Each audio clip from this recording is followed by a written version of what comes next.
membersamai KPK, tidak kenal lelah, tidak kenal waktu.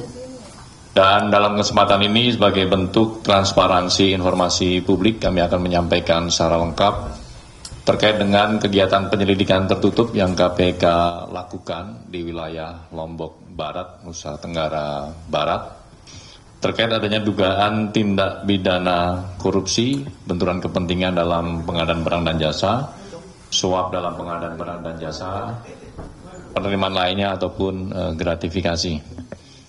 Baik, teman-teman jurnalis, kita akan segera menyampaikan Pak Direktur Penyidikan kronologi peristiwa tertangkap tangan, konstruksi, dan juga pihak-pihak yang kemudian ditetapkan sebagai tersangka. Silakan kepada Pak Didik. Terima kasih Pak Jubir. Assalamualaikum warahmatullahi wabarakatuh. Selamat sore, salam sejahtera buat kita semua. Terima kasih rekan-rekan sudah menunggu ya, cukup lama nih, karena dari kemarin sudah banyak chat-chat WA mempertanyakan.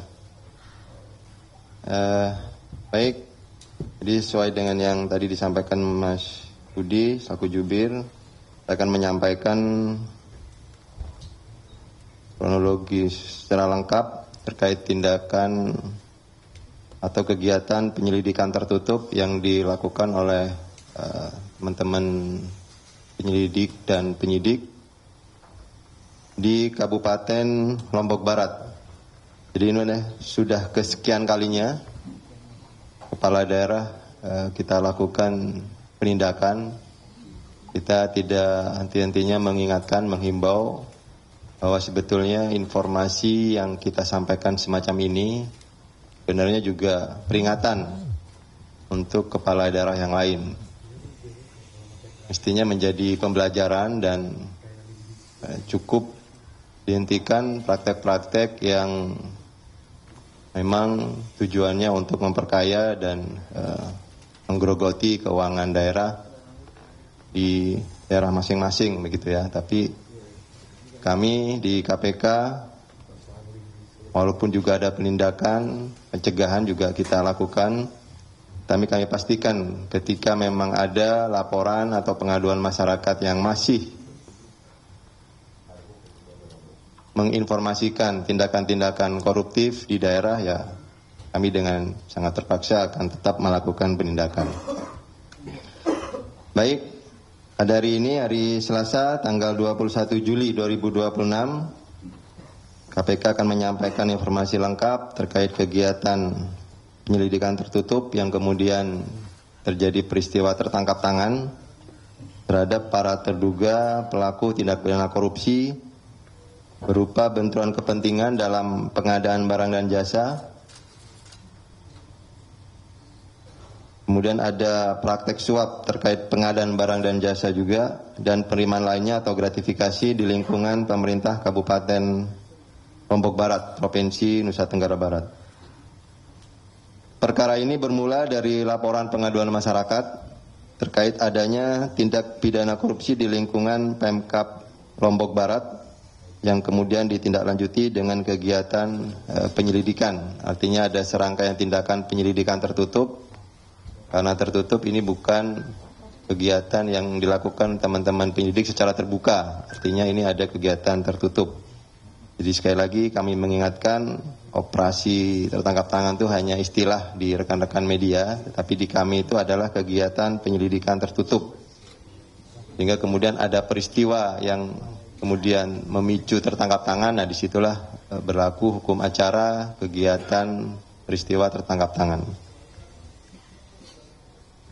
Bahwa saudara LAZ selaku Bupati Lombok Barat periode 2025-2030 memerintahkan saudara LRI selaku Kepala Dinas Pekerjaan Umum, Penataan Ruang dan Penataan Kawasan Permukiman Lombok Barat untuk membantu saudara SUD selaku Direktur Utama PT AMGM Lombok Barat untuk memperoleh paket proyek pekerjaan di Dinas PUPR Lombok Barat tahun anggaran 2025 sampai 2026. Selanjutnya SUD menggunakan CV DKK atau perusahaan miliknya sebagai full bucket proyek, di mana SUD kemudian meminjam bendera kepada sejumlah penyedia sehingga nama CV yang bersangkutan tadi tidak tercatat baik secara formil administratif di lingkungan Dinas PUPR Lombok Barat. Jadi ini menggunakan pinjam bendera. Hal tersebut dilakukan SUD agar CV DKK tidak tercapture atau diketahui oleh publik, sehingga ini memang modusnya disengaja untuk menghindari diketahuinya afiliasi-afiliasi perusahaan yang diduga masih ada hubungannya dengan kepala daerah. Bahwa kemudian SUD mengirim list paket proyek pekerjaan Dinas PUPR Lombok Barat beserta nama-nama penyedia yang akan mengerjakan paket proyek pekerjaan tersebut ke Kadis PUPR. Dalam proses teknisnya, panitia PBJ menambahkan adanya surat dukungan bagi calon vendor terkait kepemilikan alat tertentu atau supplier yang akan menunjang kesanggupan dalam pengerjaan proyek. Jadi ini syaratnya dibuat-buat, adanya surat dukungan gitu, sehingga kemudian yang peserta tender yang lain tidak bisa memenuhi persyaratan tersebut atau istilahnya dikunci dengan persyaratan tertentu.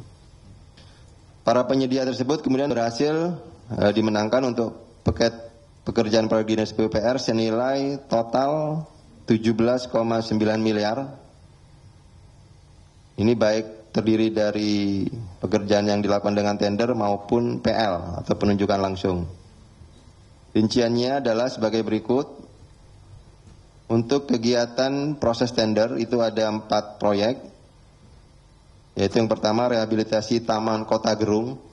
Ini kalau rekan-rekan browsing itu ini menjadi tempat ikon yang di Lombok Barat. Ini senilai 2,3 miliar. Kemudian yang kedua ada rehabilitasi Taman Kota Gerung tahap kedua tahun anggaran 2026 senilai 4,3 miliar. Yang ketiga pembangunan gedung kantor Pemkab Lombok Barat tahun anggaran 2025 senilai 2,4 miliar. Yang keempat, renovasi gedung kantor Bupati Lombok Barat senilai 1,7 miliar. Kemudian untuk proses paket proyek yang ditunjuk langsung, ini ada 3 proyek. Yang pertama, ada 8 paket pekerjaan di Dinas PUPR tahun anggaran 2025 dengan total senilai 3,4 miliar. Kemudian 4 paket pekerjaan di bagian umum tahun 2025 senilai 2 miliar. Dan 16 paket pekerjaan di PT AMGM atau Perusahaan Air Minum Daerah tahun anggaran 2025 senilai 1,8 miliar. Ini yang prosesnya melalui penunjukan langsung. Namun demikian pengerjaan proyek diambil alih oleh CV DKK tadi yang kemudian disubkonkan kepada CV-CV lain. Artinya CV DKK tidak mengerjakan secara real untuk kegiatan proyeknya sendiri. Tetapi kendali penuh terkait dengan anggaran itu dikendalikan oleh CV DKK.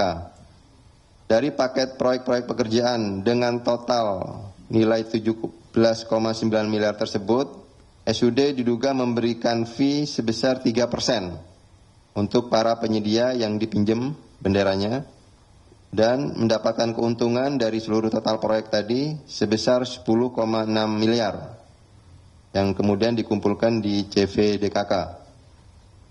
Selain itu, SUD melalui CV DKK juga diduga menerima sejumlah uang, diantaranya terkait pengadaan barang dan jasa pada Badan Perencanaan Pembangunan Daerah atau Bapeda dan di Dinas Pemuda dan Olahraga Kabupaten Lombok Barat senilai 31,1 miliar. Selain di Dinas PUPR, CV DKK juga mendapatkan proyek di dinas lain, ini kalau di total sebesar 31,1 miliar. Dari uang-uang yang diterima dari hasil proyek tersebut sejumlah 41 miliar oleh SUD melalui CVDKK diantaranya dialirkan kepada LAZ selaku Bupati sebesar total 10,8 miliar. Ini yang kemudian diketahui selaku kepala daerah ini terafiliasi dengan perusahaan-perusahaan tadi CVDKK. Bahwa selain dugaan konflik kepentingan dalam pengadaan barang dan jasa di Dinas PUPR dan dinas-dinas lainnya, LAZ juga diduga menerima sejumlah uang, barang ataupun fasilitas dari saudara ALG selaku Direktur Utama PT MSI yang merupakan vendor dari PT AMGM yang merupakan perusahaan air minum daerah di Lombok Barat, di mana pada periode tahun 2024 sampai 2026 PT MSI melalui SUD atas perintah LAZ mendapat sejumlah proyek terkait tata kelola air bersih di Kabupaten Lombok Barat total senilai 27,1 miliar. Atas proyek yang dikerjakan, PT MSI diduga rutin memberikan barang, fasilitas, dan juga uang tunai kepada saudara LAZ yang diduga mencapai lebih dari 1,6 miliar. Ini diantaranya satu unit mobil merek Toyota Alphard senilai 1,2 miliar. Kemudian satu pasang sepatu merek Hermes senilai 19 juta. Akomodasi perjalanan LOP Lombok ke Jakarta, ini Bupati seringkali melakukan perjalanan Lombok Jakarta PP ya, itu juga diakomodir oleh PT MSI. Kemudian ada uang tunai yang juga turut diamankan, ini ada sekurang-kurangnya sebesar 380 juta. Kemudian ada juga satu unit telepon genggam merek iPhone 17 Pro senilai 26 juta. Dan juga ada tercatat satu ekor sapi kurban senilai 17 juta. Untuk peristiwa tertangkap tangannya sendiri, jadi pada pertengahan Juli 2026, tim KPK melakukan pemantauan intensif di Lombok Barat, tadi penyelidikan tertutup, telah menerima laporan bahwa SUD melakukan penarikan uang sejumlah 1,25 miliar yang diduga akan disetorkan untuk saudara LAZ. Bahwa kemudian pada tanggal 18 sampai 19 Juli, ini detik-detik peristiwa tertangkap tangannya, tim bergerak memastikan keberadaan para pihak, serta rangkaian transaksi dan kepemilikan aset, baik itu kendaraan, uang-uang tadi, di pihak-pihak terkait, yang kemudian bisa dipastikan oleh tim di lapangan.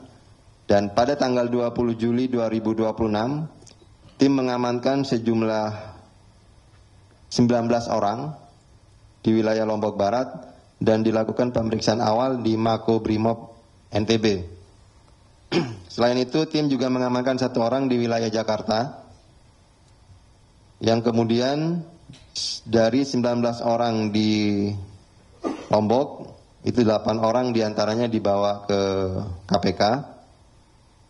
Itu ada saudara LAZ selaku Bupati, saudara SUD selaku Direktur Utama PT AMGM, saudara LRI Kepala Dinas Pekerjaan Umum, saudara LFA selaku ADC dari Bupati, saudara STW selaku ADC dari saudara SUD, saudara SAM selaku driver SUD, saudara JUN selaku bendahara CVDKK, dan saudara ALG selaku Direktur Utama PT MSI yang diamankan di wilayah Jakarta. Dalam peristiwa tertangkap tangan ini, tim KPK juga turut mengamankan barang bukti apabila di total kurang lebih 9,06 miliar, 9 miliar 60 juta ya, dengan rincian sebagai berikut. Tadi ada uang tunai dari pencairan yang dilakukan oleh saudara SUD di rekeningnya itu senilai 1,25 miliar. Kemudian ada uang tunai di rumah saudara JUN selaku bendahara CVDKK itu ada sekitar diamankan 20 juta. Uang dalam rekening CVDKK sendiri itu ada senilai 489 juta. Kemudian turut diamankan juga sertifikat, ini kepemilikan aset dari saudara LAZ, senilai 2,75 miliar. Satu unit mobil merek Toyota Alphard, ini juga diamankan, kalau dinilai sekitar 1,225 miliar. Ada juga barang bukti kwitansi pembelian tanah milik istri LAZ, senilai 3,325 miliar. Dari barang bukti tersebut, ini yang nanti akan dikembangkan dalam proses penyidikan berikutnya oleh tim penyidik. Bahwa kemudian ada penerimaan lainnya, selain tindak pidana korupsi terkait suap di lingkungan Pemkab Lombok Barat, KPK juga menemukan adanya dugaan penerimaan lainnya atau gratifikasi oleh saudara SUD dan saudara LAZ, diantaranya tahun 2025 diduga terdapat permintaan pengumpulan uang dari saudara LAZ di momen menjelang Lebaran, ini kurang lebih 500 juta sampai 750 juta. Selanjutnya masih di tahun 2025 SUD meminta bantuan saudara LRI selaku Kadis PUPR untuk mengumpulkan uang fee dari proyek dinas PU dan digunakan untuk kepentingan bupati yang dikelola oleh saudara SUD secara cash. Kemudian pada bulan Maret 2026 SUD juga menerima uang sebesar 250 juta dan pada April 2026 menjelang Lebaran Kadis PUPR melalui saudara drivernya juga memberikan 100 juta kepada saudara SUD. Dari uang-uang yang diterima LAZ diduga banyak digunakan untuk pembelian aset dalam bentuk tanah dan bangunan. Ini juga nanti jadi fokus aset recovery oleh tim penyidik. Bahwa selain LAZ dan SUD, saudara LAZ dan SUD juga menempatkan uang sebesar 2,25 miliar di RS SSM. Ini rumah sakit di Lombok Barat, dengan modus pembelian saham atau kemudian dibungkus lagi dengan istilah uang operasional bupati. Ini juga masih akan terus didalami aliran-aliran dan sumber dananya serta keterlibatan para pihak di rangkaian dugaan tindak pidana korupsi yang terjadi. Selanjutnya berdasarkan bukti permulaan yang sah, kecukupan 2 alat bukti, KPK kemudian menaikkan perkara ini ke tahap penyidikan dan menetapkan 3 orang sebagai tersangka, yaitu saudara LAZ selaku Bupati Lombok Barat periode 2025-2030, saudara SUD selaku Direktur Utama PT AMGM, yang ketiga saudara ALG selaku pihak swasta, yaitu Direktur Utama PT MSI. Terkait dugaan kebenturan kepentingan dalam pengadaan barang dan jasa, saudara LAZ bersama-sama saudara SUD disangkakan telah melanggar ketentuan Undang-Undang Tindak Pidana Korupsi pasal 12 huruf I.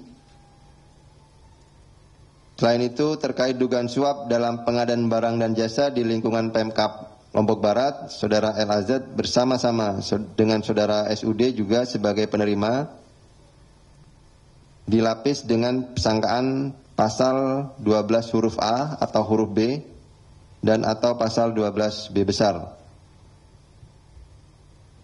Sementara terhadap saudara ALG sebagai pihak pemberi disangka telah melanggar ketentuan dalam pasal 605 atau 606 ayat 1 huruf A atau huruf B Undang-Undang Nomor 1 Tahun 2023 tentang KUHP yang baru tahun 2026.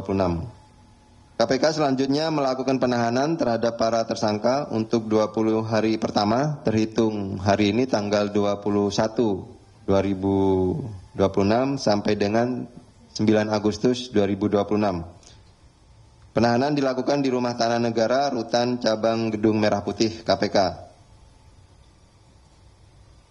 Terakhir, dalam kesempatan ini kami menyampaikan apresiasi dan terima kasih kepada pihak-pihak yang telah mendukung penanganan perkara ini, khususnya kepada rekan-rekan Dimob NTB, Angkasa Pura I, dan insan pers, serta seluruh masyarakat Indonesia.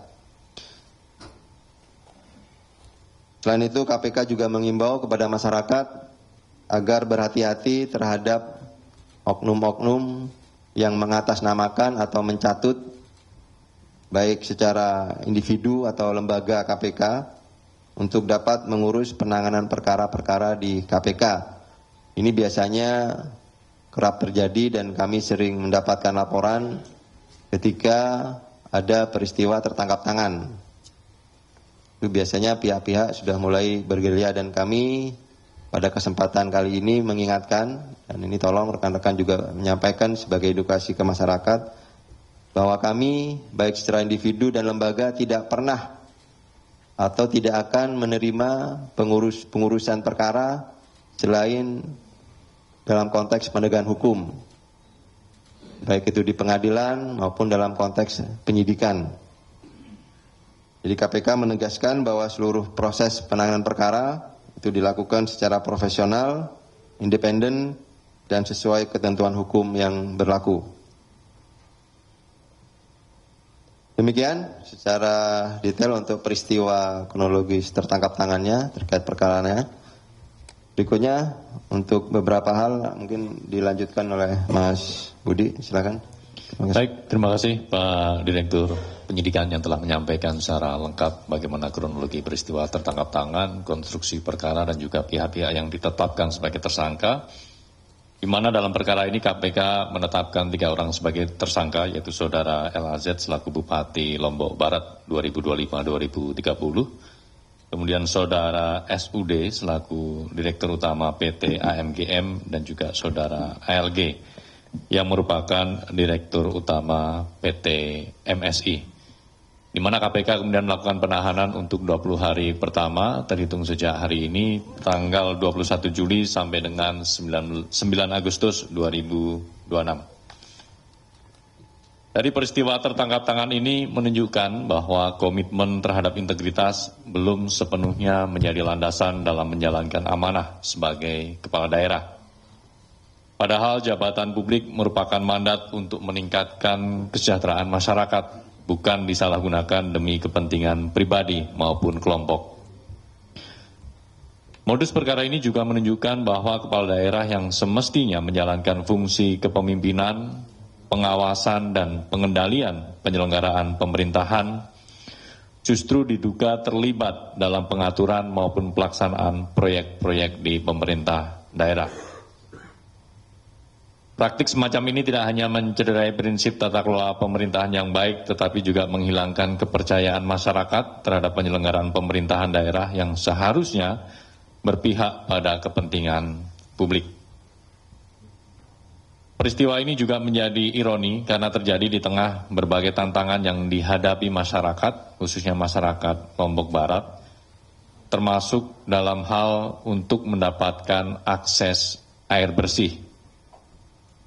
Dari data Badan Pusat Statistik Provinsi NTB pada tahun 2023 menunjukkan bahwa masih terdapat masyarakat dan rumah tangga yang sulit mendapatkan sumber air minum yang layak.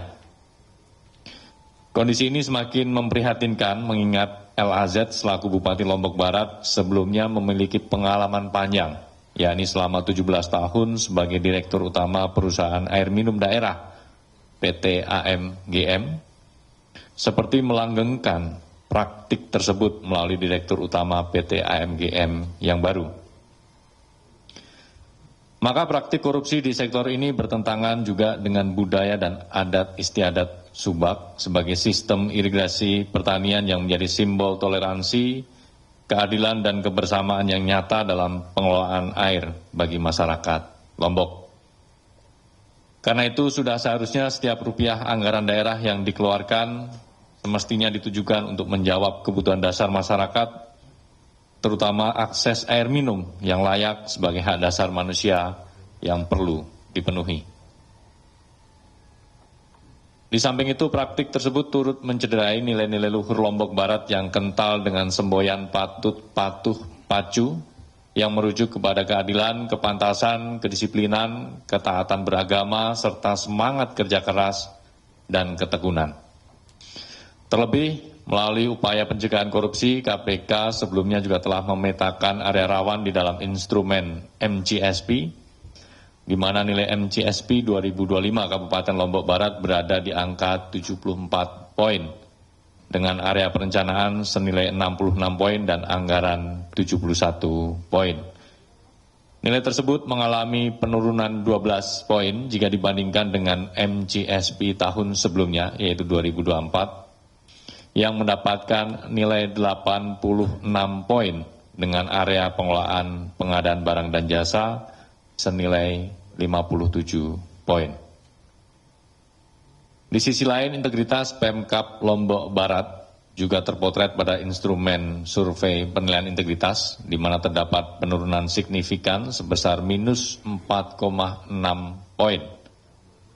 Koreksi, minus 4,06 poin. 06 poin. Pada SPI 2024, Pemkab Lombok Barat berada di angka 71,12 dan menurun tajam menjadi 67,06 pada SPI 2025 atau masih berada di zona rentan.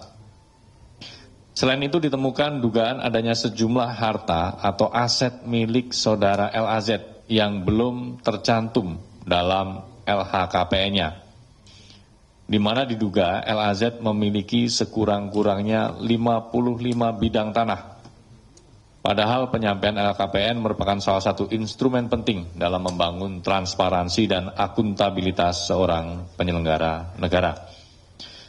Kewajiban pengisian LHKPN secara jujur, lengkap, dan sesuai dengan kondisi yang sebenarnya merupakan prasyarat penting bagi seluruh penyelenggara negara, termasuk kepala daerah dan para pemangku kepentingan lainnya, agar terwujud pemerintahan yang bersih serta dipercaya oleh masyarakat.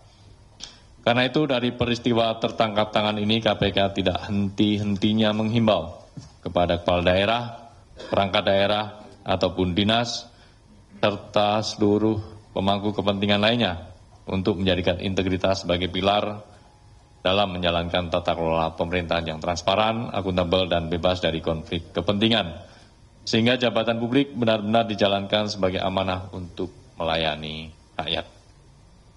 Baik, kawan-kawan jurnalis, sebelum kita buka sesi tanya-jawab, kita akan menampilkan barang bukti yang turut diamankan dalam rangkaian peristiwa tertangkap tangan ini.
tidurin. Ya, karena kelihatan di depan.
Cukup kawan-kawan?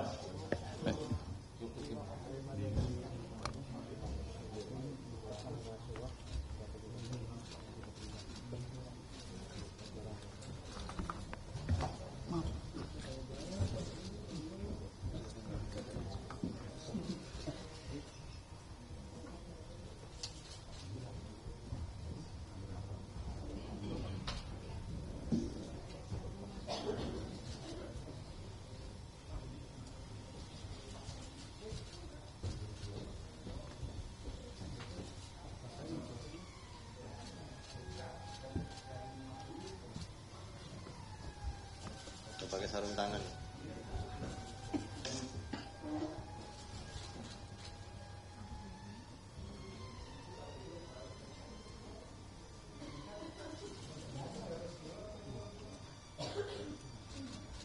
Ratus ya. 110 kan?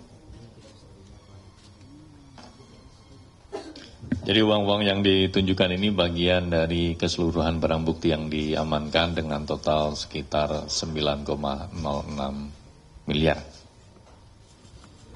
Baik, terima kasih. Kita kembali masuk ke sesi tanya jawab. Di sesi 1 kita akan buka tanya jawab khusus untuk perkara ini. Mas Bayu sudah angkat tangan dari tadi, 1. Pak Adolf, 2, yang ketiga Mas Sabir, 3 dulu ya Mas Kevin, nanti masuk ke sesi berikutnya. Silakan Mas Bayu dari Sinpo.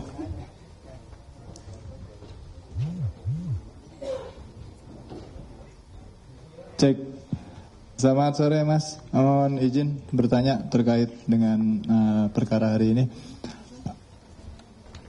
Kan ada penemuan sejumlah kayak uang yang dimasukkan ke dalam saham rumah sakit, terus kemudian juga ada beberapa barang mewah. Apakah KPK akan menerapkan pasal pencucian uang Mas terkait temuan tersebut? Terus kemudian pertanyaan selanjutnya, rumah sakit yang dijadikan tempat menaruh saham oleh LAZ ini apakah dikendalikan oleh keluarga juga? Apakah masih ada kroninya yang mengendalikan rumah sakit tersebut? Terus yang terakhir, apakah KPK sudah menemukan indikasi bahwasanya uang-uang yang dikelola oleh LAZ ini juga digunakan untuk kepentingan partai atau acara partai atau pencalonannya dia waktu pilkada? Terima kasih. Oke, Mas Bayu, terima kasih terkait dengan temuan uang-uang pada peristiwa tertangkap tangan ini. Bagaimana peluang untuk masuk ke unsur pasal TPPU dan juga kaitannya apakah ini juga rumah sakit ini dikendalikan oleh pihak keluarga dan sebagainya. Kedua, kita geser tadi Pak Adolf belakang ya, belakang tengah dari Cek TV. Terima kasih Pak Budi. Bisa diinfo Pak, ini mungkin kriterianya apa ya Pak ya, kalau untuk ini tadi kami dengar, kami cukup sangat hebat ya KPK bisa menelusuri. Kira-kira syarat penunjukan langsung itu kriterianya untuk barang pengadaan itu berapa ya Pak ya? Kan juga ada sistem lelang.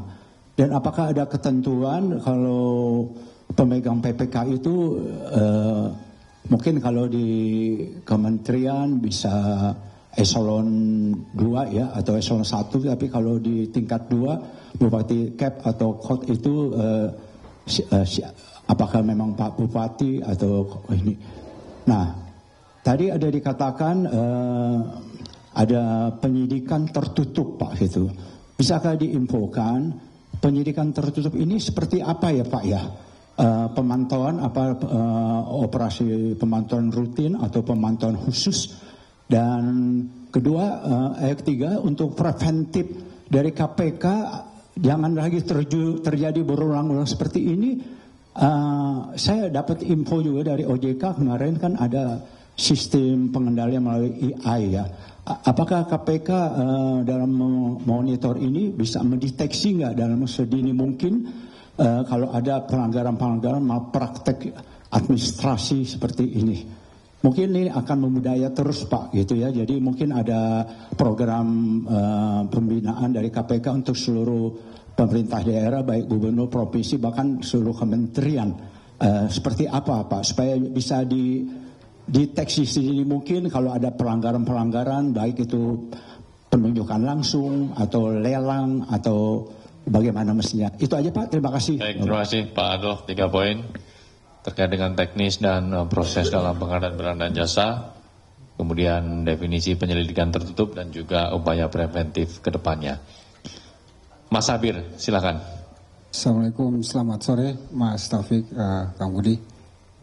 Satu pertanyaan saya hampir sama dengan Bayu, tapi kalau dilihat dari apa yang disampaikan KPK, Pak Dirdik tadi soal ada penempatan kemudian alih bentuk ya.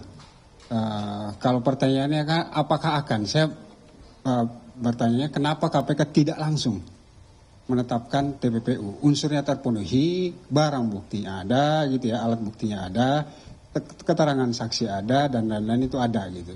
Artinya kalau menurut KUHP lama dan KUHP baru sebenarnya dua alat bukti itu sudah terpenuhi secara full toid atau secara meyakinkan gitu ya. Kenapa tidak langsung? Itu yang pertama. Yang kedua jumlah uang. Dari dia kan 3 tindak pidana ya, benturan kepentingan pasal 12 huruf I, kemudian pasal 12 huruf A dan B besar gratifikasi gitu ya. Itu jumlah total keseluruhan khusus untuk bupati dari uang-uang yang diterima itu dari 3 tindak pidana itu berapa sih sebenarnya totalnya, misalnya suapnya, penerimaan lain dan sebagainya, itu berapa totalnya Pak? Karena agak sulit juga kemudian kita KPK sita misalnya pada saat OTT yang dalam bentuk barang, dalam uang yang dicairkan 9M lebih, tapi total sebenarnya dia itu berapa. Nah itu kan implifikasinya adalah terkait dengan TPPU. Yang ketiga masih soal kasus ini, dari sisi tadi ditanyakan soal pencegahan ya. Ini kalau saya nggak tahu sudah kesekian kali KPK melakukan OTT tahun ini, bisa jadi rekor ini. Kalau memang sampai penutup tahun sampai hampir 40 ya alhamdulillah gitu Pak ya. Nah Presiden dalam hal ini pemerintah menyampaikan, Menteri Dalam Negeri dalam hari ini itu menyampaikan bahwa para kepala daerah sudah mengikuti retreat ya. Retreat kemudian diberikan pembekalan, bahkan Ketua KPK menjadi pemateri dan lain-lain. Tetapi kemudian ini terjadi korupsi. Apakah pencegahan dalam artian pada level pemerintah daerah itu tidak berjalan?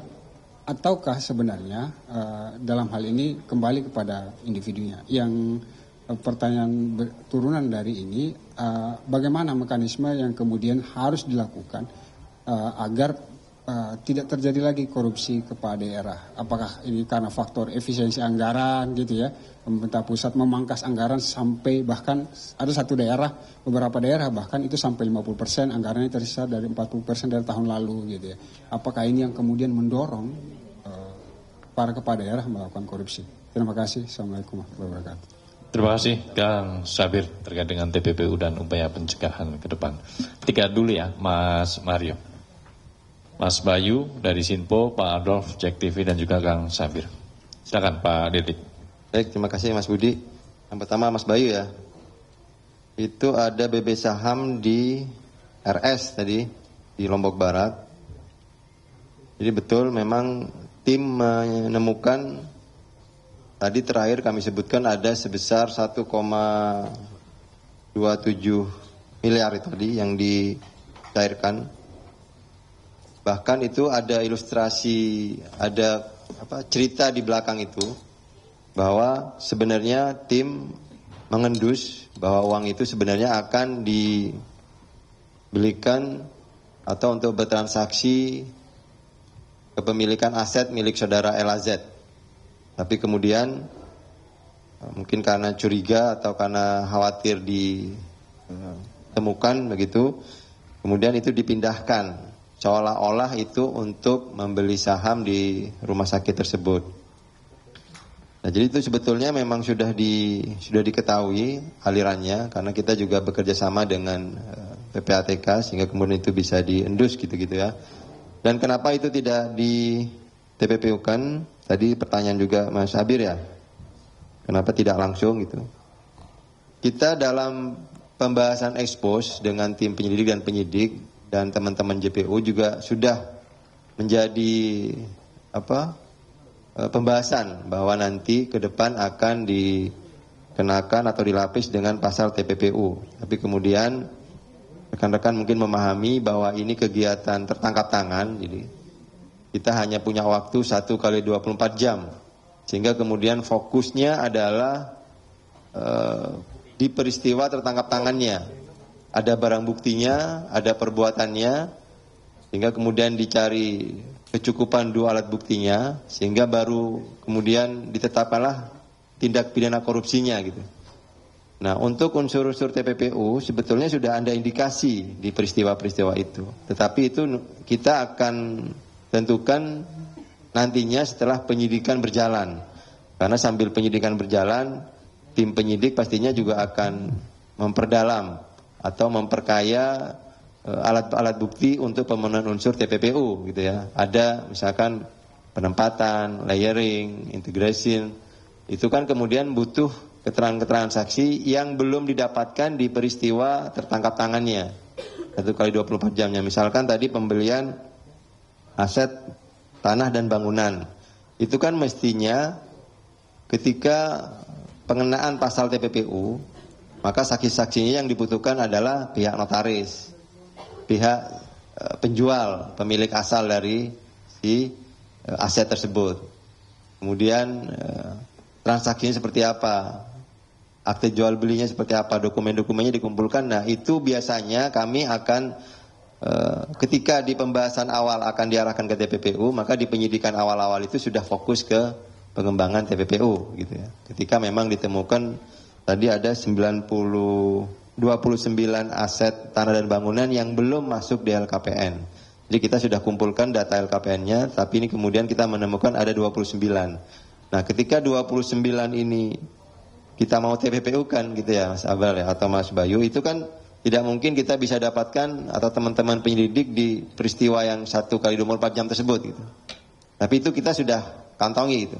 Jadi ini tinggal menunggu saja untuk perkembangan penyidikannya seperti apa. Tapi kita pastikan bahwa arah ke TPPU kita juga itu menjadi fokus ke depan di penyidikan berikutnya. Kemudian apakah rumah sakit tersebut dikendalikan oleh tersangka begitu atau pihak-pihak keluarganya atau yang masih terafiliasi? Ini diketahui itu kita belum sampai ke sana. Tim belum menemukan bahwa rumah sakit ini dikendalikan atau dalam penguasaan tersangka LAZ, tetapi memang sudah ada indikasi bahwa tim mempunyai bukti-bukti di dokumen BBE ya, barang bukti elektronik, ada pertemuan-pertemuan yang dilakukan antara bupati dan pihak rumah sakit gitu. Dia ada semacam chat dalam BBE yang ditemukan penyelidik, itu pertemuan-pertemuan yang dilakukan oleh tersangka. Jadi memang dugaan-dugaan masih peluang masih banyak untuk kita kembangkan di penyidikan berikutnya. Kemudian uang yang digunakan oleh tersangka kita belum menemukan untuk kepentingan partai atau untuk kepentingan politik yang bersangkutan, tetapi bahwa yang pasti adalah digunakan untuk kepentingan pribadi tersangka LAZ. Tadi sudah ada disampaikan ada penggunaan pembelian aset, kemudian penempatan uang operasional di PT yang tadi di rumah sakit. Jadi itu memang murni untuk kepentingan pribadi tersangka. Gitu ya Mas Bayu. Kemudian yang kedua, Mas Adolf, kriteria PL atau tender sebenarnya kan sudah ada di ketentuan BBJ ya, bahwa tender itu harus diikuti oleh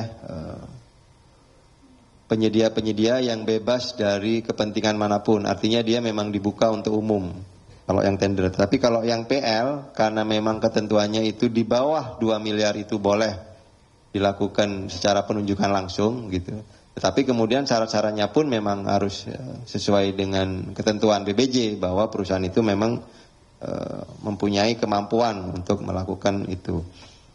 Nah ini siapa, kewenangan siapa? Karena memang ini ada pasal yang disangkakan 12 huruf I kecil, itu kan benturan kepentingan yang dilakukan oleh kepala daerah.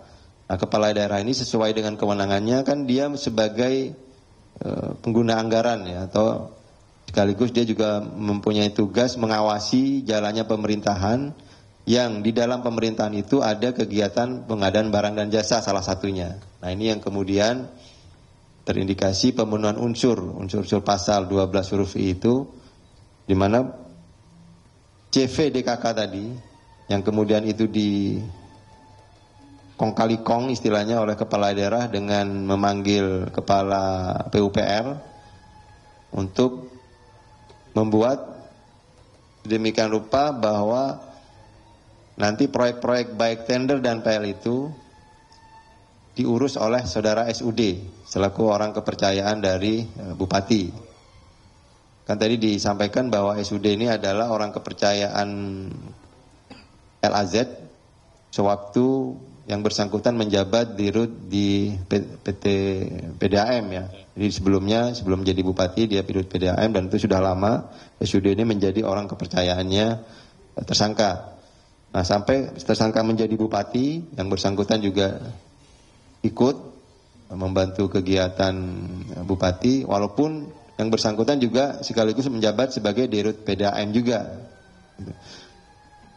Nah jadi mekanismenya memang diatur sedemikian rupa oleh bupati bahwa nanti kepala dinas PUPR berhubungan dengan saudara SUD selaku orang kepercayaan bupati, dan baik kegiatan-kegiatan tender baik itu lelang terbuka dan PL harus melalui SUD. Itu yang kemudian disetting sedemikian rupa. Tetapi kemudian SUD ini dengan perusahaan afiliasinya CVDKK tadi, dia tidak langsung menggunakan kendaraan PT tersebut, tetapi dia menggunakan pinjam bendera. Ini sebenarnya sudah terindikasi modus untuk menyembunyikan beneficial owner gitu ya, kepemilikan manfaat atas perusahaan tersebut. Yang kedua terkait penyelidikan tertutup.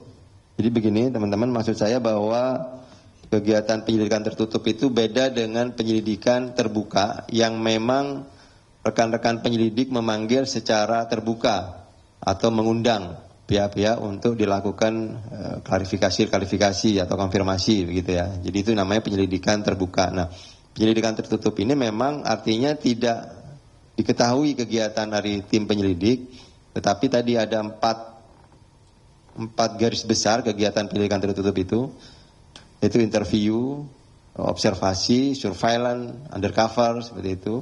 Yang kemudian tidak dilakukan permintaan klarifikasi secara terbuka. Sehingga kemudian ketika penyelidikan tertutup itu berjalan, ditemukan peristiwa yang memenuhi ketentuan hukum acara tertangkap tangan tadi, dilaporkan seketika, ada barang bukti adanya, nah itu yang kemudian dilakukan kegiatan tertangkap tangan. Artinya tidak operasi yang memang KPK menarget seseorang gitu ya. Karena memang ini ada laporan, kemudian dilakukan secara tertutup, interview, observasi dan lain-lain, kemudian terjadilah tertangkap tangan gitu. Artinya tadi ditemukan aliran-aliran yang diduga itu hasil tindak pidana korupsi. Kemudian untuk preventif seperti apa? kita sebenarnya di penindakan sudah sering berkomunikasi dengan bagian pencegahan. Karena kedeputian penindakan dengan kedeputian pencegahan itu sering melakukan diskusi atau komunikasi dan koordinasi gitu. Karena ada istilah di kami, bukan istilah ya, ada kegiatan semacam pencegahan pasca penindakan gitu. Jadi teman-teman pencegahan akan masuk ketika ada di suatu daerah itu dilakukan penindakan. Nah, ini efektivitas semacam apa? Ya tentunya tadi beberapa poin-poin kegiatan pencegahan kan seperti monitoring itu Korsup sudah dilakukan ya. Tapi kembali lagi memang kepada integritas masing-masing aparat daerah yang menjalani pemerintahnya seperti apa. Ketika memang integritasnya ya tidak bisa dijalankan dengan benar gitu, ya maka praktek-praktek koruptif ya akan tetap terjadi gitu. Jadi memang KPK sudah melakukan berbagai upaya. Jadi penindakan ini adalah ultimum remedium gitu. Terakhir ketika memang pencegahan, kan kita juga ada unit pendidikan masyarakat, itu sudah dilakukan tetapi tetap akan muncul praktek-praktek korupsi yang kemudian kita mendapat laporan masyarakat, ya tentunya kita akan tetap melakukan penindakan. Untuk pendeteksinya sebetulnya kita sudah ada program monitoring itu, Pak Adolf. Makanya kemudian tadi ada penilaian yang disampaikan oleh Mas Jubir, memang terpantau penilaian SPI-nya juga turun. Jadi artinya memang kegiatan pencegahan pun tidak berbanding terbalik gitu. Artinya selaras ketika memang survei penilaian integritas yang dilakukan di sana turun. Artinya memang lagi-lagi kembali kepada integritas masing-masing kepala daerah ya. Kemudian Mas Abir ya, tadi yang untuk TPPU kenapa ini langsung? Tadi sedikit kami sudah gambarkan bahwa ini peristiwanya tertangkap tangan. Jadi memang unsur-unsur indikasinya ada gitu. Tetapi kami harus memastikan ketika mentersangkakan seseorang dengan unsur pasal TPPU, artinya kita juga harus punya dua alat buktinya untuk pemenuhan unsur-unsur tersebut. Nah itu yang kemudian belum didapatkan oleh teman-teman penyelidik di 1 kali 24 jam. Tentunya indikasi ada, hingga nanti akan dikembangkan di proses penyidikan yang akan berjalan. Untuk jumlah uangnya, ini gambaran saja karena memang ada dua peristiwa pidana yang dikenakan terhadap tersangka ya. Jadi yang pertama kegiatan terkait benturan kepentingan. Benturan kepentingan ini tersangka baik langsung maupun tidak langsung ikut di proses pengadaan barang dan jasanya, padahal dia diberi kewenangan untuk pengawasan. Itu terkait benturan kepentingan. Total uang yang mengalir kepada tersangka dari CV DKK tadi selaku afiliasi perusahaan SUD selaku orang kepercayaannya Bupati itu sekitar 10,60 juta 10,06 miliar. Nah ini dari beberapa proyek-proyek yang dilakukan oleh CV DKK baik di PUPR dan di dinas lainnya. Kalau proyeknya sendiri itu CV DKK mendapatkan sekitar 17,9 M di dinas PUPR dan di dinas lainnya tadi ada Bapeda dan lain-lain itu sekitar 31,1 M. Tetapi kemudian yang diketahui telah dikumpulkan dari hasil proyek masuk ke perusahaan pinjam bendera tadi.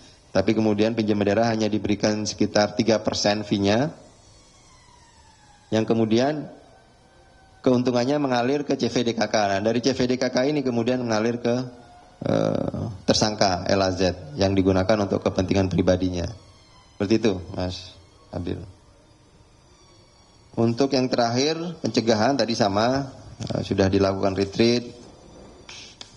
Kepala daerah ya, ini sudah program presiden ya, justru kita ini membantu tugas-tugas presiden, bagaimana beliau juga konsen terhadap pemberantasan korupsi. Kemarin beliau menyampaikan betapa kekayaan negara misalkan ini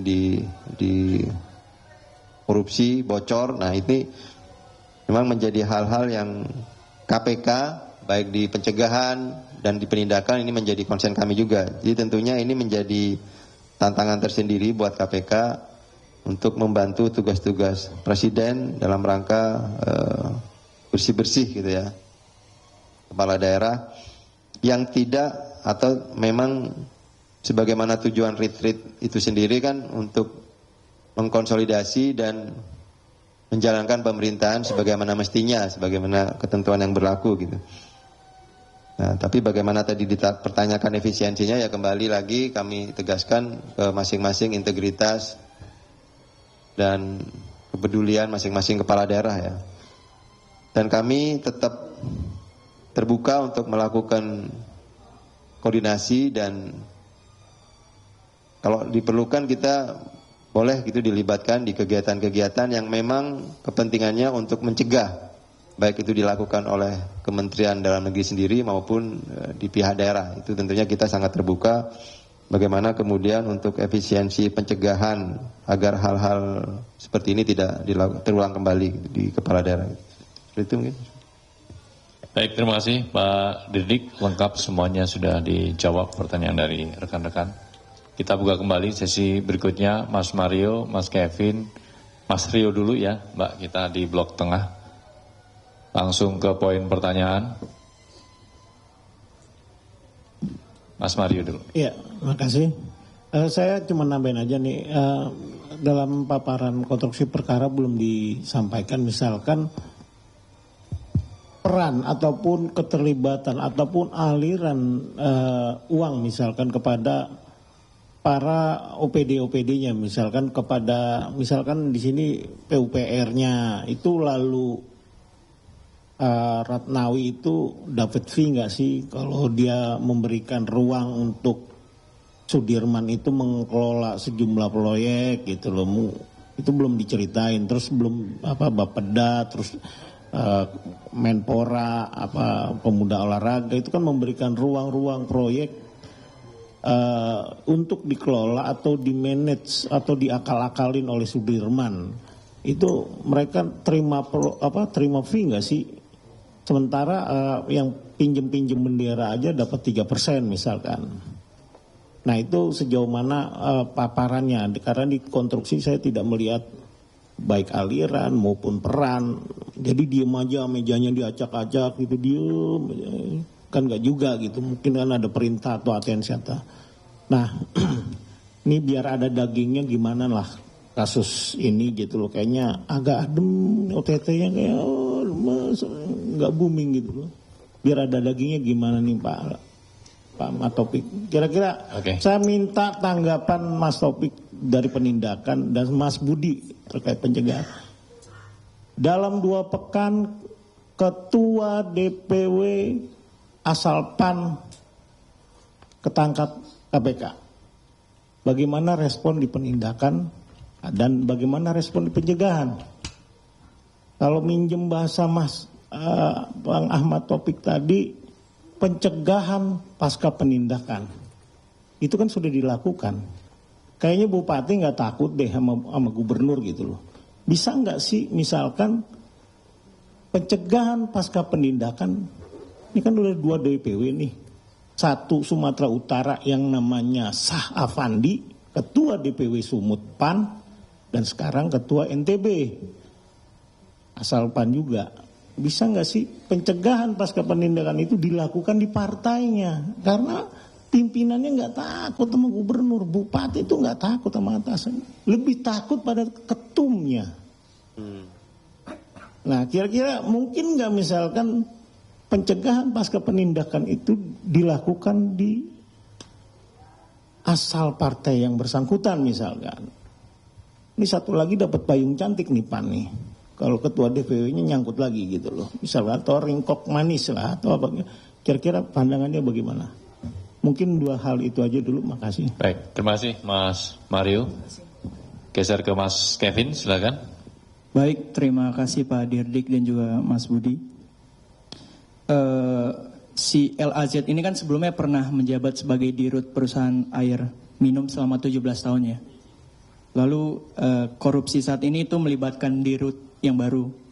Nah, saat si LAZ ini masih menjadi dirut, apakah praktek yang sama juga terjadi saat periode bupati sebelumnya gitu? Dan apakah KPK akan menelusuri gitu? Terus pertanyaan kedua itu, si LAZ dan SUD ini kan disebut memakai hasil korupsi itu untuk kepentingan pribadi ya, seperti membeli saham dan sebagainya. Nah, itu akan dikenakan pasal TPPU gak, Mas, kira-kira begitu? Terima kasih. Poin kedua sama ya tadi dengan pertanyaan Mas Sabir dan juga Mas Bayu soal TPPU. Terima kasih Mas Kevin. Geser ke Mas Rio, silakan. Ya, sore Pak Taufik, Mas Budi. Dua pertanyaan. Tadi kan ada di tahun 2025 Bupati ini minta ngumpulin duit sekitar kalau nggak salah 750 juta gitu ya. Nah, ini berkaca dengan kasus Cilacap, Tulung Agung dan beberapa kasus lainnya. Ini pengumpulan uang jelang Lebaran ini tuh modus untuk pemberian ke Forkopimda nggak?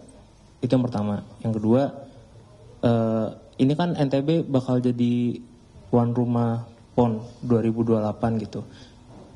Ini mungkin ada nggak sih si Bupati ini mungkin bermain juga di dugaan pembangunan proyek-proyek olahraga gitu? Karena juga kan tadi juga disebut menerima dari Dispora gitu kan. Apakah mungkin ada kaitannya dengan proyek multi event nasional ini? Terima kasih. Oke, terima kasih. Dua poin dari Mas Rio. Silakan Pak Dirdik, 3 penanya. Mas Mario, Mas Kevin, dan juga Mas Rio. Terima kasih Mas Budi. Ini dari Bang Mario pasti pertanyaannya menukik nih. Tajam.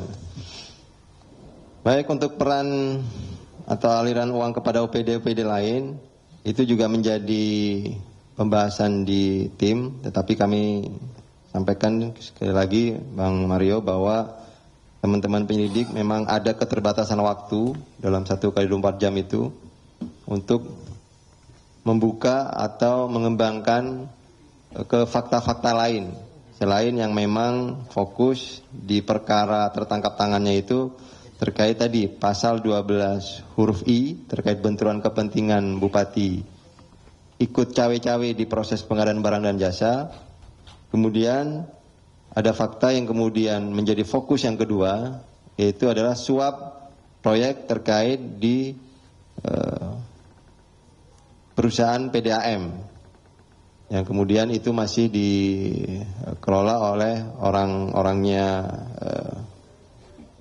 Bupati atau orang kepercayaannya Bupati. Jadi dua fokus ini yaitu suap terkait proyek yang tadi di swastanya juga diamankan di Jakarta, itu yang kemudian difokuskan oleh tim penyelidik, dan terkait dengan proyek yang ada di Pemkab Lombok Barat yang kemudian Bupati juga ikut cawe-cawe di proses pengadaannya. Artinya ada kemudian keuntungan yang dinikmati oleh Bupati di peristiwa yang semestinya dia selaku kepala daerah mengawasi proses pengadaan, tapi dia bermain juga di proses pengadaannya, baik itu langsung maupun tidak langsung gitu ya.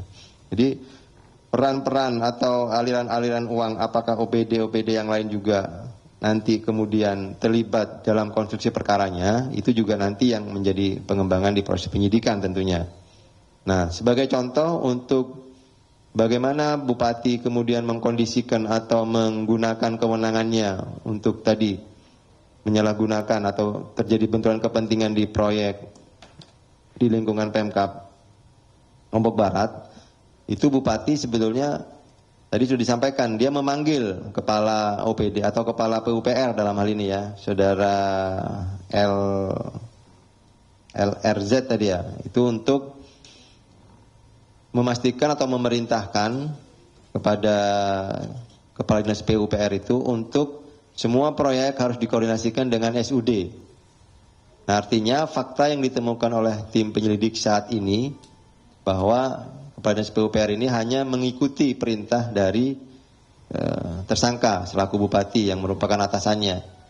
Nah, kami juga tentunya tidak begitu percaya atau tidak yakin 100% gitu. Tapi karena memang ini yang baru ditemukan saat ini faktanya seperti itu, maka kami rumuskan untuk sangkaannya adalah pasal 12 huruf I terkait benturan kepentingan. Tetapi apabila nanti di proses penyidikannya ada upaya-upaya atau tindakan-tindakan kepala OPD lain, artinya tadi membantu, bahkan bukan hanya sekedar menjalankan perintah, tetapi bahkan itu membantu terkait mewujudkan peristiwa pidananya, tentunya itu sudah masuk unsur pasal bersama-sama penyertaan gitu ya. Pasal 55 kalau di KUHP lama dan pasal 20 di KUHP yang baru. Artinya itu tidak menutup kemungkinan, Mas Mario ya. Jadi tetap itu ada peluang-peluang untuk kita memeriksa seluruh kepala UPD yang ada di Lombok Barat, karena penyidikan ke depan tentunya pasti penyidik akan meriksa semua kepala-kepala UPD, tidak menutup hanya satu di PUPR saja misalkan. Tapi yang pasti ditemukan saat ini adalah itu. Yang kedua, tadi terkait dengan peristiwa-peristiwa yang berulang dan apakah kemudian ini kebetulan atau tidak, kita bukan berspekulasi ke sana ya, tapi ini karena memang adanya pengaduan masyarakat dan kita menindaklanjuti. Hanya kebetulan ini kemungkinan ada di partai yang PAN begitu, tapi saya pastikan itu jauh dari unsur-unsur politik seperti itu. Kemudian mengenai pencegahan pasca penindakan, gini Mas Mario, kita beberapa ada periode-periode tertentu di kami gitu ya, di KPK, untuk berkoordinasi terkait kegiatan pencegahan. Sebenarnya pencegahan ini kan punya kegiatan masing-masing ya. Penindakan dengan penegakan hukumnya punya kegiatan masing-masing. Tapi tadi ini evaluasi oleh pimpinan, tadi betul yang disampaikan bahwa ini bagaimana pencegahan ke depan. Nah, kemudian adalah kegiatan pencegahan pasca penindakan.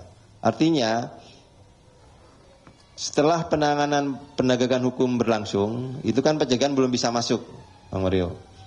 Nah, tetapi kemudian setelah tahap 2 atau bahkan setelah persidangan, nah ada poin-poin evaluasi-evaluasi titik-titik mana yang menjadi kelemahan-kelemahan dalam peristiwa konstruksi perkaranya misalkan.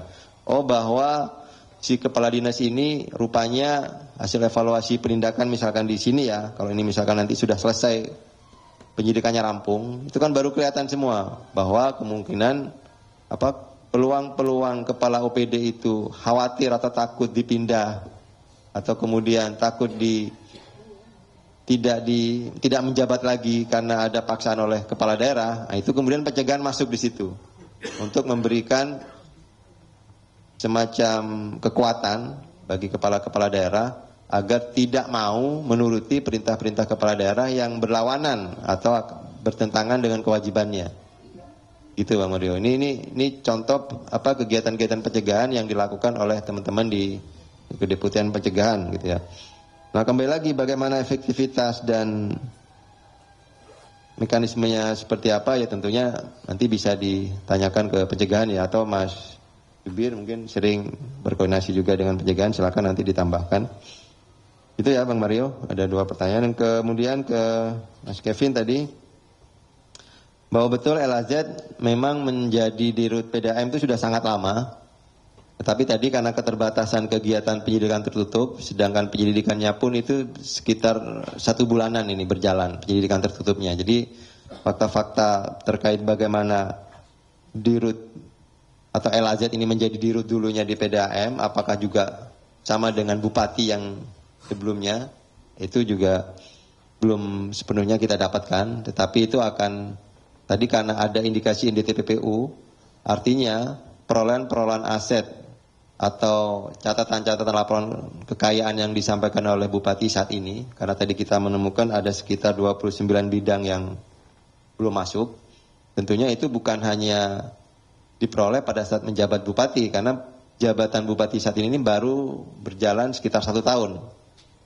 Jadi periodenya ini kan periode 2025-2030 ya, sedangkan ini 2026. Artinya ada kemungkinan perolehan aset-aset tadi itu juga pada saat yang bersangkutan menjabat sebagai dirut PDAM.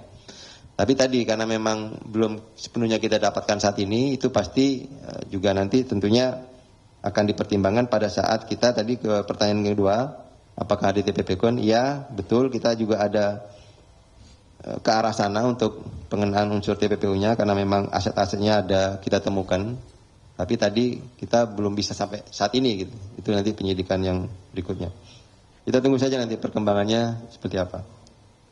terakhir Mas Mario, pengumpulan uang itu tambahan-tambahan yang kemudian ada di keterangan-keterangan beberapa saksi yang didapatkan di proses permintaan keterangan tadi oleh teman-teman penyidik, dan ini belum menjadi sangkaan pasal ya yang saat ini. Jadi saya tegaskan lagi, untuk yang saat ini tersangka LAZ itu kita kenakan pasal benturan kepentingan, pasal 12 huruf I, itu yang pertama. Yang kedua, kemudian terkait suap, pasal 12 huruf A kecil, huruf B kecil.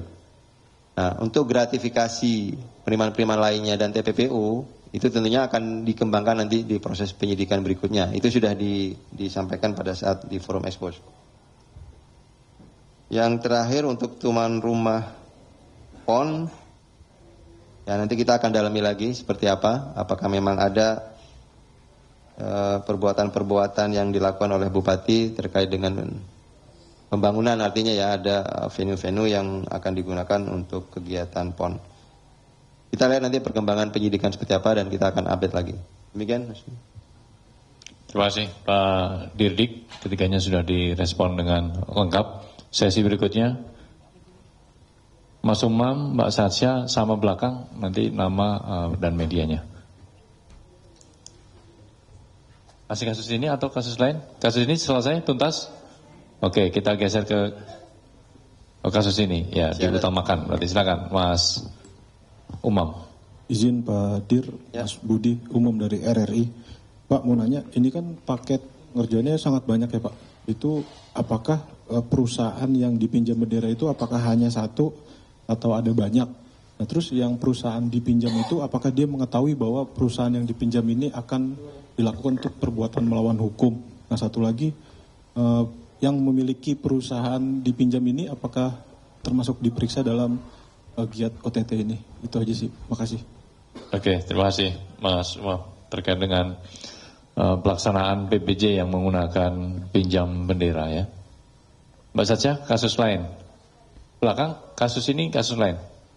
Kasus lain, oke. Yang sudah megang mic, silakan Mbak. Belakang. Baik, mungkin Mas boleh dijelaskan. Oh, nama media Pak. Saya Elvina dari Metro TV.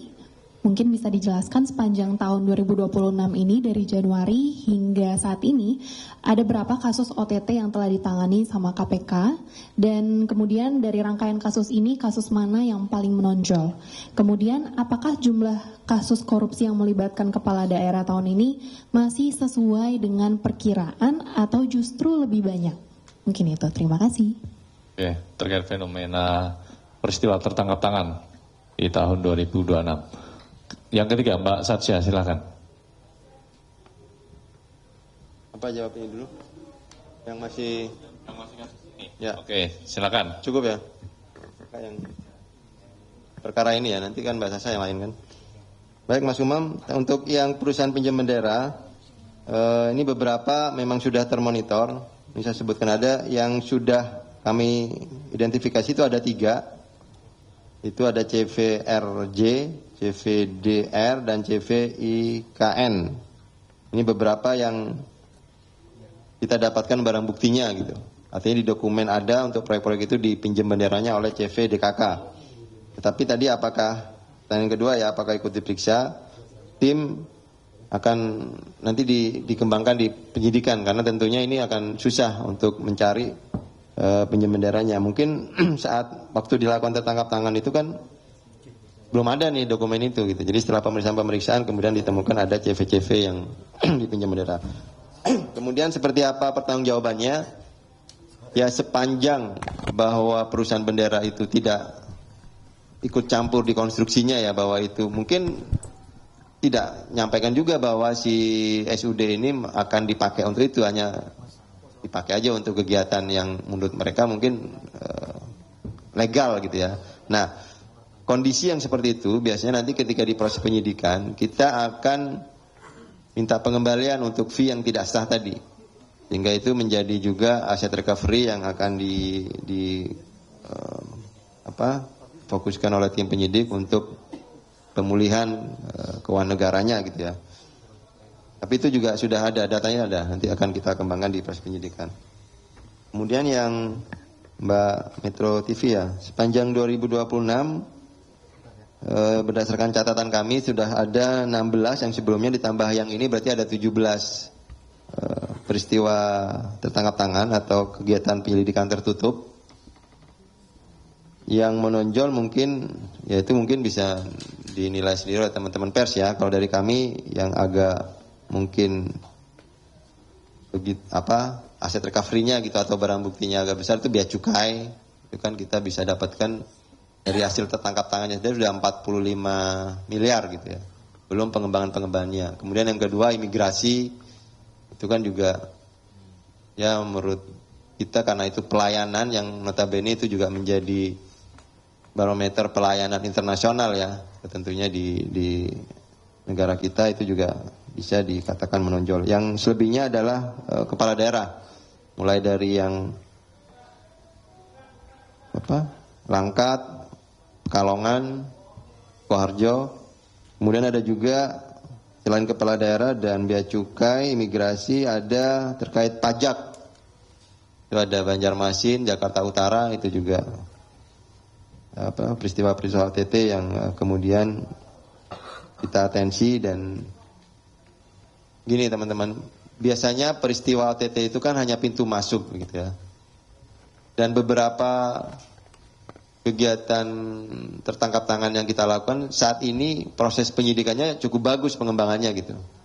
Mungkin beberapa sudah disampaikan oleh Mas Jubir terkait dengan kegiatan tertangkap tangan yang di Banjarmasin. Itu kita juga sudah mengembangkan proses penyidikannya. Ada penyidikan baru dan kita juga lapis dengan TPPU terkait tersangka si M ya, yang kepala pajak Banjarmasin. Kemudian kepala daerah juga kita ada yang sudah dikembangkan ke TPPU, Bupati Ponorogo.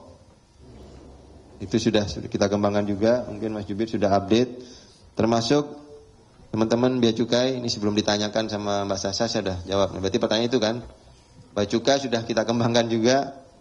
Ada beberapa, ada sprindik. Yang pertama sprindik jadi ada untuk bea cukai ini, itu pertanyaan kan ya, jadi jangan nanya lagi nanti. Jadi untuk bea cukai, sekaligus kami sampaikan bahwa ada update untuk pengembangan penyidikannya. Hasil pengembangan penyidikan dan telaah hasil persidangan itu kita menerbitkan 2 sprindik. Jadi ada 2 klaster. Bagaimana rekan-rekan kalau mengikuti di persidangan, di putusan hakim pun sudah ada gitu. Bahwa pemberian dari Blu-ray itu ada total 91 M. Yang kemudian setelah kita analisa, kita telaah dari hasil proses penyidikan yang sambil berjalan terkait penerima. Kemudian itu ada beberapa klaster, dari 91 miliar itu ada klaster yang bea cukai, ada selain bea cukai, tapi masih terkait karena kemudian ini kan sudah disebutkan di putusan pemberi yang Blu-ray. Nah itu ada 2 sprindik terkait ini yang sudah kita keluarkan. Nanti seperti apa, karena ini masih awal-awal, kita akan update lagi ketika memang nanti sudah ada tersangka. Karena satu klaster yang bea cukai itu sudah kita tetapkan tersangkanya, ada 1 karena masih terkait dengan konstruksi perkara pejabat bea cukainya, jadi kita langsung tetapkan. Kemudian yang klaster yang kedua masih terkait kepentingan pejabat bea cukai, tetapi ini peristiwanya berbeda. Nah itu yang kita kemudian masih 1 sprindik untuk kita tetapkan sprindik umum, artinya nanti kita akan tetapkan tersangka setelah kecukupan 2 alat buktinya di proses penyidikannya. Jadi ada 2 klaster yang kemudian terbit 2 sprindik dari tertangkap tangan yang peristiwa bea cukai. Gitu ya Mbak Tasa, sudah terjawab.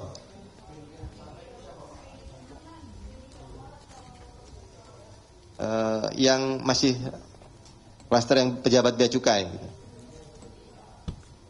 Nanti kita akan sampaikan setelah kan nanti ada update ya dari Mas Jubir untuk mungkin ada pemeriksaan atau ada kegiatan upaya paksa lainnya yang kita belum bisa sampaikan sekarang gitu. Karena kalau enggak nanti katanya bocor kan kayak gini-gini kan teman-teman mungkin bisa sampaikan ya. Kita menduga-duga terus kemudian kita yang bocorin padahal mungkin mereka menduga-duga gitu.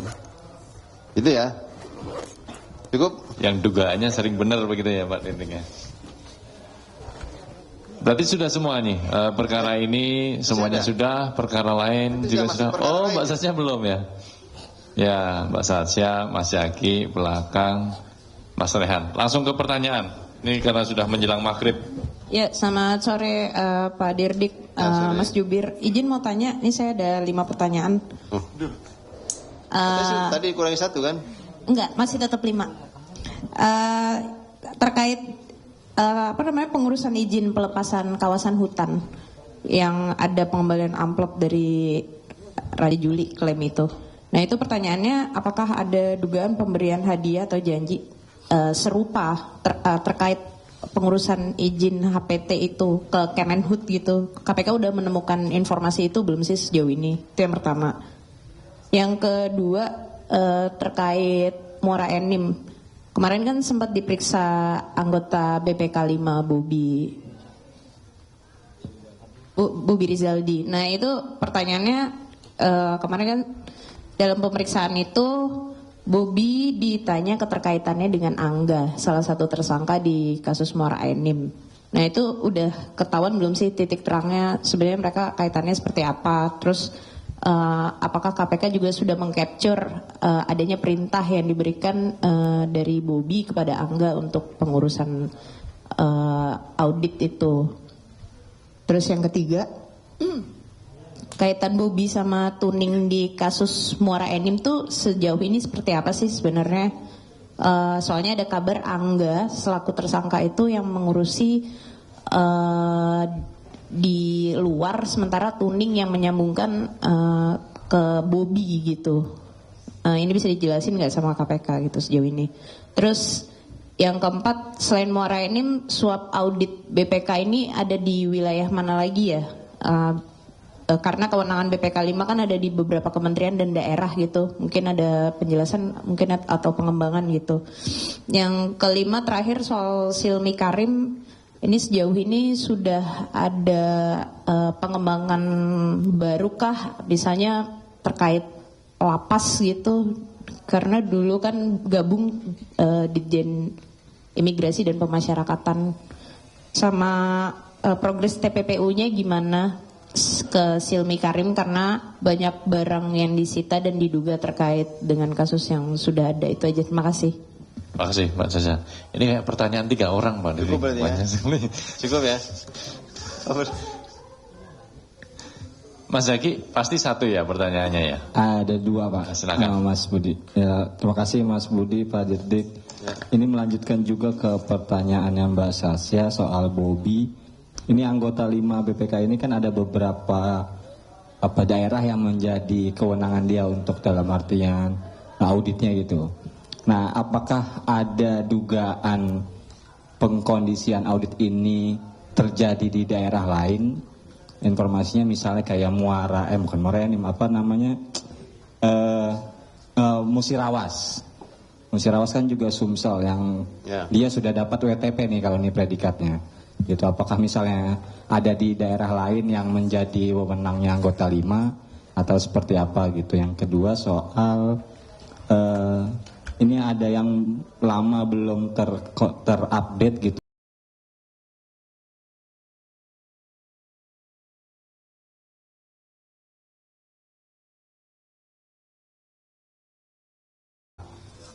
Nah, itu seperti apa? Waktu itu kan penyelidikan yaitu terkait akomodasi jemaah haji apa ya?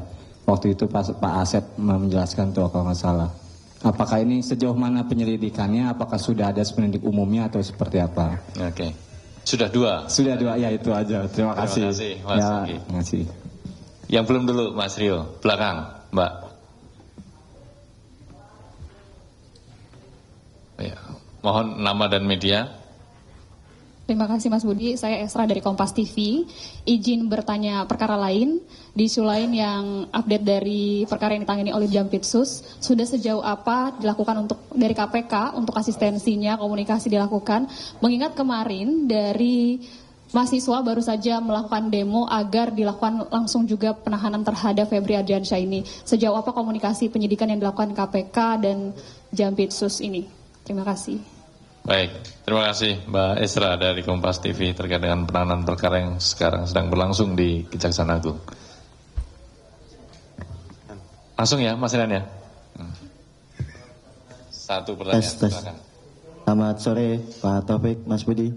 Saya mau bertanya satu kasus aja nih terkait bea cukai yang tadi. Ini kan 2 klaster ya berarti kan.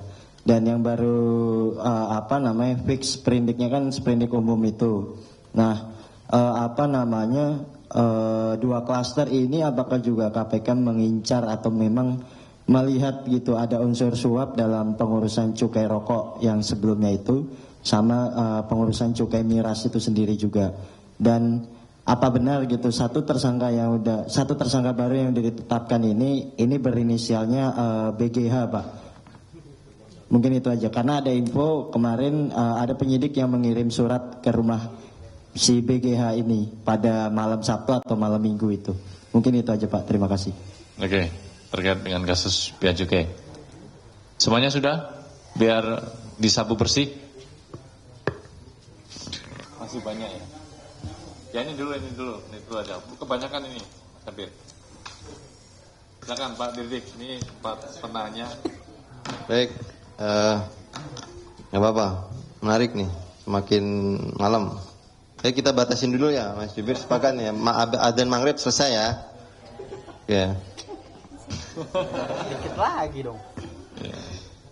Yang pertama terkait perkembangan perkara Kwansing, apakah ada amplop yang lain gitu ya? Ya kita belum sampai ke sana karena fokus tim penyidik juga masih di konstruksi perkara bupatinya dulu. Karena bupati kan memang disangka menerima pemberian-pemberian baik dari suap jabatan dan dari KUD untuk pengurusan pelepasan HPT. Nah, apakah nanti seperti apa? Nanti kita lihat perkembangannya di penyidikan berikutnya. Gitu ya Mas Hasan. Yang kedua, Morainim untuk pemeriksaan saudara B kemarin sudah dilakukan pemeriksaan kaitan dengan tersangka yang di dalam. Dan yang kedua sama untuk saksi yang T ya tadi ya. Apakah ada kegiatan-kegiatan yang diatur tersangka yang di luar yang di dalam? Karena ini menurut saya menyangkut materi penyidikan, kita belum bisa sampaikan nanti sampai ada pengembangan penyidikan yang memang bisa disampaikan ke publik. Kemudian untuk kegiatan BPK di pemeriksaan yang lain tentunya karena memang hasil penggeledahan yang ditemukan oleh tim penyidik itu di kantor perwakilan, artinya tim juga menemukan kegiatan yang sama selain di Morainim. Tetapi apakah ada unsur-unsur perbuatan pidananya, nah itu yang masih didalami. Nanti kita akan update apabila memang ada pengembangan penyidikan. Untuk berikutnya, tersangka SK, sampai saat ini fokus tim masih terkait dengan pengumpulan fakta-fakta ada setoran-setoran di beberapa kanim-kanim yang lain, selain yang di Jakarta Barat, Bali, dan beberapa juga kita kembangkan. Dan saat ini masih konsolidasi terkait jumlah dari setoran-setorannya. Kemarin kan ada per Biro Jasa itu antara 1 sampai 1,2 juta per orang ya, tinggal dikalikan. Nah itu yang sekarang sedang dikonsolidasikan oleh tim penyidik, sudah confirm sampai berapa jumlahnya dari dugaan awal yang ditemukan di proses penyelidikan. Kemudian yang kedua juga beberapa tim sudah melakukan penyitaan terhadap aset-aset para tersangka, karena memang sangat banyak ya untuk perkara imigrasi itu kan ada 8 tersangka. Dan masing-masing itu sudah ada penyitaan aset dari masing-masing tersangka itu. Dan itu juga sudah sedang dikembangkan, dikonstruksikan untuk perkara TPPU-nya.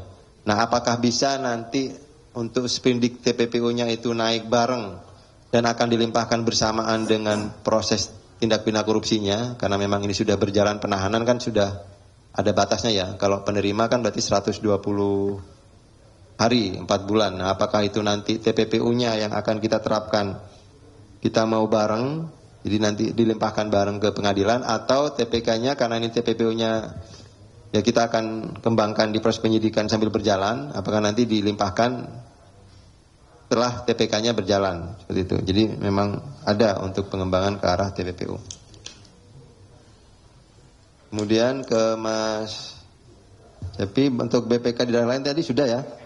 Tadi karena ada hasil penggeledahan di kantor perwakilan, tim juga menemukan fakta-fakta di pemeriksaan yang lain. Tapi kan kita belum menemukan unsur-unsur perbuatan pelanggarannya nih, apakah ada seperti yang di Muara Enim. Untuk lidik BPKH, sejauh ini masih berjalan proses penyelidikannya, belum ada untuk ditingkatkan ke tahap penyidikan.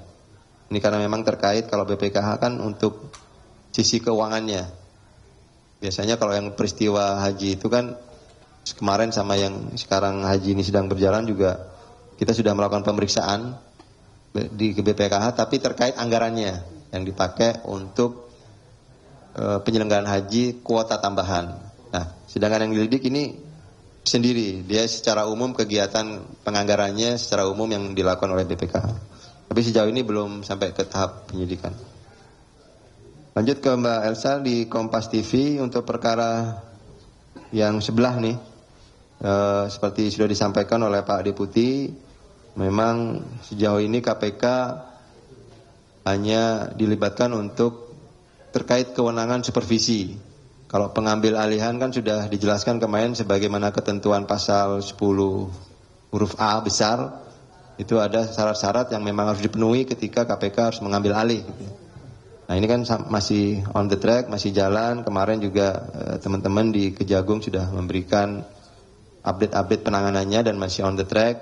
Sejauh ini memang KPK baru menjalankan kewenangan hanya untuk mensupervisi. Yang terakhir Mas Raihan, tadi sudah disampaikan ya, jadi pengembangan untuk bea cukai memang ada 2 klaster. Kalau melihat di putusan yang pemberi sebenarnya sudah jelas, ada 91M itu terkait dengan pejabat bea cukai, dan yang kedua sebenarnya masih terkait bea cukai tapi masih orangnya di luar gitu. Tapi masih dalam konteks bea cukai karena itu satu barang bukti yang memang dicatat oleh pihak Blu-ray untuk kepentingan kalau kode-kodenya biru dengan bea cukai.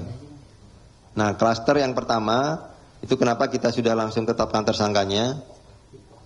Karena memang di proses penyidikan yang sedang berjalan di tersangka bea cukai, yaitu tersangka R, S, O dan BBP, itu sudah terungkap bahwa si tersangka ini juga menerima. Kan ada beberapa saksi yang sudah mengembalikan. Nah itu ya mungkin bocorannya yang dikasih tadi inisialnya, silahkan Mas Rehan itu inisial sendiri ya, tapi sudah bisa ya inilah, artinya sudah ada di persidangan kan atasannya bawahannya yang sudah mengembalikan ke KPK itu, saudara N itu kan.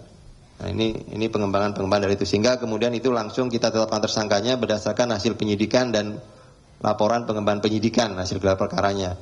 Kemudian terkait klaster yang berikutnya, karena memang ini masih terkait bea cukai tetapi di luar struktur bea cukai, nah itu kita masih membutuhkan alat-alat bukti tambahan sehingga naik ke penyidikan tanpa tersangka sesuai dengan ketentuan KUHP pasal 90, dan kemudian nanti setelah hasil penyidikan yang berjalan baru akan ada penetapan tersangkanya.